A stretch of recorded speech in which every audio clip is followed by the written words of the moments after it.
찬송가 366장입니다.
하나님께서 오늘 우리에게 주시는 말씀 누가복음 12장 49절부터 마지막 절입니다. 누가복음 12장 49절부터 마지막 59절 말씀입니다. 내가 불을 땅에 던지러 왔더니 이 불이 이미 붙었으면 내가 무엇을 원하리요? 나는 받을 세례가 있으니 그것이 이루어지기까지 나의 답답함이 어떠하겠느냐? 내가 세상에 화평을 주려고 온 줄로 아느냐? 내가 너희에게 이르노니 아니라 도리어 분쟁하게 하려 함이로라. 이후부터 한 집에 5사람이 있어 분쟁하되 셋이 둘과 둘이 셋과 하리니 아버지가 아들과 아들이 아버지와 어머니가 딸과 딸이 어머니와 시어머니가 며느리와 며느리가 시어머니와 분쟁하리라 하시니라. 또 우리에게 이르시되 너희가 구름이 서쪽에서 이는 것을 보면 곧 말하기를 소나기가 오리라 하나니 과연 그러하고 남풍이 부는 것을 보면 말하기를 심히 더우리라 하나니 과연 그러하니라. 외식하는 자여 너희가 천지의 기상은 분간할 줄 알면서 어찌 이 시대는 분간하지 못하느냐? 또 어찌하여 옳은 것을 스스로 판단하지 아니하느냐? 네가 너를 고발하는 자와 함께 법관에게 갈 때 길에서 화해하기를 힘쓰라. 그가 너를 재판장에게 끌어가고 재판장이 너를 옥졸에게 넘겨주어 옥졸이 옥에 가둘까 염려하라. 내게 이르노니 한 푼이라도 남김이 없이 갚지 아니하고서는 결코 거기서 나오지 못하리라 하시니라. 아멘. 계속해서 주님께서 이제 제자들에게 말씀하고 계시는데요.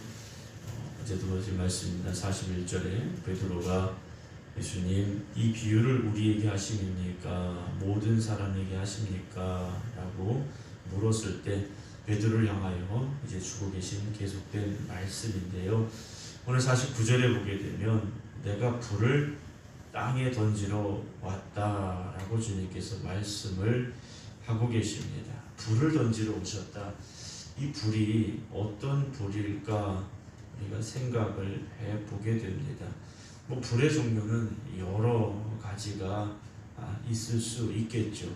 그런데 불에 대해서 말씀하시면서 50절에서는 예수님께서 받으셔야 될 세례가 있다라고도 말씀을 하고 계십니다. 불과 이제 세례가 나오고 있는데요. 이 불을 어떤 이들은 다음에 나오는 51절에 나오는 분쟁이라는 단어 속에서 생각을 하기도 합니다만, 우리가 여러 가지 그런 해석 속에서 가장 우리가 적합하게 생각할 수 있는 해석은 아마도 성령의 불이라 우리가 이렇게 이해하는 것이 가장 옳지 않을까 이제 생각을 합니다. 그렇게 본다면 주님께서 성령의 불을 이 땅에 던지러 오셨다라는 거지. 그 성령의 불이 붙어야 된다라는 겁니다. 이 불이 이미 붙었으면 내가 무엇을 원하겠느냐? 아직 그렇지 않다 말씀을 하시죠. 그러면 주님이 받을 세례가 무엇인가 하는 것이죠. 주님이 받을 세례는 십자가의 길인 것이죠. 주님께서 이제 십자가의 길을 가시게 되는데 그것이 이루어지기까지 나의 답답함이 어떠하겠느냐라고 말씀을 하십니다. 아직 베드로는 이 말씀이 무슨 말씀인지 이해가 되지 않습니다. 그럼에도 불구하고 주님께서는 계속해서 제자들에게 말씀하시죠. 왜냐? 나중에 때가 되면 말씀들이 깨달아지고 이해되어지고 그 말씀이 고백이 되어질 때가 있기 때문이라는 거죠. 그러니까 우리가 성경을 읽으면서 오늘 내가 무슨 말씀을 읽었는데 도저히 이해가 안 된다. 이해 안 될 수도 있죠.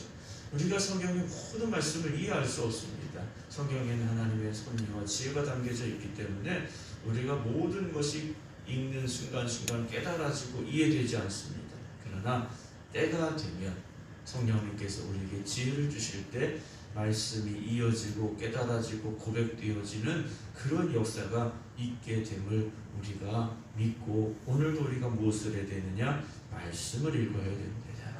말씀을 읽음으로 인하여 그 말씀이 내 안에 쌓여지게 되고, 그리고 어느 땐가는 성령님께서 그 말씀이 밝히 보여지게 되는 은혜를 우리에게 주시기 때문입니다. 51절에 내가 세상에 화평을 주려고 온 줄로 아느냐? 내가 너에게 이르노니 아니라 도리어 분쟁하게 하려 함이다. 그럼 주님은 이 땅에 싸움을 만들러 오셨느냐? 아니죠. 주님이 오심으로 인하여서 나누어지게 되어 있다는 겁니다. 복음 위에 선 사람, 복음 안에 거하는 사람과 세상 안에 거하는 사람이 갈라질 수밖에 없다는 거죠. 분쟁이라는 말이 원래 그런 말입니다. 분쟁이라는 말은 구분하여 나눈다라는 뜻을 가지고 있습니다. 구분하여 나눠진다라는 거죠. 그런데 너와 나의 뜻이 다르니, 생각이 다르니 결국 어떻게 됩니까? 다툼이 일어나게 된다라는 거죠. 세상은 지금 그런 상황이 돼버리고 말았다라는 겁니다. 복음과 세상이 갈라져 있는 거죠. 교회와 세상이 나누어져 있다라는 겁니다. 그래서 결국 분쟁하고 다툼이 될 수밖에 없다라고 주님께서 그들에게, 지금 제자들에게 말씀해주고 계시다라는 거죠. 그래서 우리가 참된 신앙으로 산다는 것은 순탄하지 않을 수 있습니다. 더군다나 초대교회를 보게 되면 어떻게 됩니까? 그들이 목숨의 위협을 당하고 더 나아가서 목숨을 잃게 되는 순교자의 자리에까지 서게 되는 모습들을 우리가 볼 수 있다는 것이죠. 세상은 우리를 미워합니다. 왜냐? 세상의 권세를 마귀가 잡고 있기 때문에 우리를 향하여서 결코 우호적이지 않습니다. 코로나 시대를 겪어가면서 대한민국의 교회가 얼마나 많은 핍박과 손가락질과 질시를 당했습니까? 단지 우리가 모여서 찬송한다, 이 코로나 시국에 굳이 모여서 예배할 필요가 있느냐? 그 문제가 아니라는 것이죠. 영적으로 본다면 우리가 한국교회가 이 시기를 잘 이겨내지 못하면 한국교회가 온전히 설 수 있겠는가? 그렇지 못하다라는 사실이죠. 코로나가 이제 위드 코로나, 이제는 감염이 돼도 일반 병원에서 치료받는다, 이런 이야기까지 나오고 있지 않습니까? 왜 진짜 그러지 못했는가? 우리가 참 아쉬움이 많기는 합니다만, 이런 위기를 겪어가면서 교회가 부족했던 것이 무엇이고 정말 교회가 복음 위에 굳건히 서지 못했던 모습도 있었음을 우리들 스스로가 각성하면서 주님께서 우리에게 주신 사명을 감당하기에 더욱 힘쓸 수 있는 생극교회가 되기를 주님의 이름으로 축원합니다. 54절에 보면 또 우리에게 이르시되 너희가 구름이 서쪽에서 이는 것을 보면 곧 말하기를 소나기가 오리라 하나니 과연 그러하고 남풍이 부는 것을 보면 말하기를 심히 더우리라 하나니 과연 그러하다라고 주님께서 말씀을 하십니다. 이스라엘 서쪽은 바다입니다. 지중해라는 바다가 있습니다. 그래서 서쪽에서 바람이 불어오면 뜨거운 수증기가 넘어오게 되겠죠. 그러면 소나기가 거의 온다라는 겁니다. 남쪽은 광야가 있습니다. 남쪽에서 바람이 불면 당연히 남쪽 광야에 뜨거운 바람이 불어오니까 야 덥겠다 라는 이야기가 나온다라는 거죠. 우리로 말하면 무릎 안 좋으신 분들이 무릎이 시큰시큰하면 야 비 올려나 보다 마찬가지 이야기라는 겁니다. 그래서 56절에 외식하는 자여 너희가 천지의 기상은 분간한 줄 알면서 어찌 이 시대는 분간하지 못하느냐라고 책망을 하고 계시다는 거죠. 날씨가 바뀌는 걸 보면서 비가 올 거다 더울 거다 너무 잘 아는데 정작 중요한 이 시대의 영적인 분별은 왜 하지 못하고 있느냐 책망하고 계시다는 거죠. 그래서 성도들은 항상 영적으로 깨어 있어야 됩니다. 정말 하나님의 뜻이 어디에 있는지 이 상황 속에서 우리가 하나님의 영광을 위해 어떻게 해야 될 것인지 분간할 수 있어야 된다는 거죠. 그런데 우리가 어떻습니까? 육신의 생각에 붙잡혀 있으니까 세상적인 욕심을 놓지 못하니까 하나님의 영광보다는 여전히 내 생각대로 또는 내가 원하는 대로 내 욕심대로 판단하고 살아가려 한다는 것이죠. 57절에 또 어찌하여 옳은 것을 스스로 판단하지 않느냐라고 말씀하십니다. 무엇이 옳은 것인지 우리가 판단하고 그대로 살아가야 된다는 거죠. 영적으로 어리석은 자들이 되지 말아야 됩니다. 지혜가 있어야 된다는 거죠. 분별하는 지혜가 있어야 된다는 겁니다. 58절에 네가 너를 고발하는 자와 함께 법관에게 갈 때 길에서 화해하기를 힘쓰라. 그가 너를 재판장에게 끌어가고 재판장이 너를 옥졸에게 넘겨주어 옥졸이 옥에 가둘까 염려하라. 네게 이르니 한 푼이라도 남김이 없이 갚지 아니하고서는 결코 거기서 나오지 못하리라 하십니다. 이 말씀은 돈 제대로 갚아라 이 말씀이 아니에요. 간혹 보면 이건 돈은 다 갚아야 된다 이런 말씀을 이런 뜻으로 이해하시는 분들이 계신데 그 문제가 아닙니다. 물론 한 푼이라는 이 단위는 1,000원도 안 되는 돈입니다. 아주 작은 돈이 그것까지 다 갚아야 나올 수 있다. 감옥에서 나올 수 있다. 이 말씀이 아니라는 거죠. 우리의 재판장이 누구시겠습니까? 하나님 앞에서. 하나님 앞에서 우리가 심판받는 조건, 우리가 심판받는 것이 무엇이겠는가라는 거죠. 결국 죄의 문제라는 것이죠. 우리가 심판장 되신 하나님 앞에 서기 전에 우리의 모든 죄가 철저히 회개되어져야 되고 우리가 죄를 짓지 아니하며 살아갈 수 있도록 노력해야만 한다는 말씀일 겁니다. 사랑하는 성도 여러분, 주님 다시 오시는 그날 우리가 심판대 앞에 서는 것 누구나 다 알고 있지 않습니까? 그런데 그날이 언제 올까? 우리는 고민하지 않습니다. 그 말은 마지막 날에 대한 거룩한 두려움을 우리가 잃어버렸다라는 말이죠.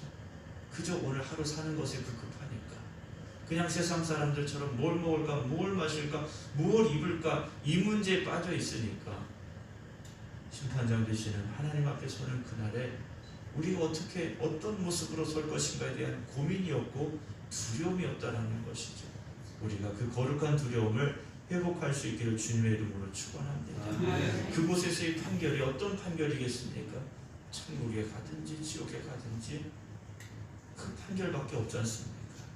주님 다시 오시는 그날까지 우리가 우리의 삶을 늘 뒤돌아보면서 하나님 보시기에 합당한 하나님 보시기에 기뻐하실 수 있는 삶을 살아갈 수 있기를 주님의 이름으로 축원합니다. 오늘도 깨어있는 저와 여러분들이 왜 여기까지 왔을까?